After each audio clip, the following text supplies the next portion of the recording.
Hello and welcome to FIXtastic Contents. Are you getting flickering screen issues on your gaming monitor / gaming laptop? First and foremost, I'm going to give you two solutions how to fix this. This issue can occur because of your refresh rate on your screen. So for an example, if you've got 144 Hz, then I want you to lower one step down to 120 Hz. So try that from 144 Hz to 120 Hz. If it's on 165 Hz, lower it down to 144 Hz, etc. Second solution is change your settings, your Windows settings, to variable refresh rate. I will leave you the instructions on the screen on how to go about changing this. Enable this.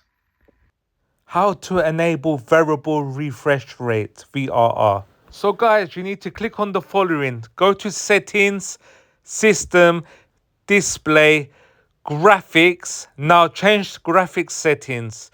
Toggle to enable variable refresh rate option.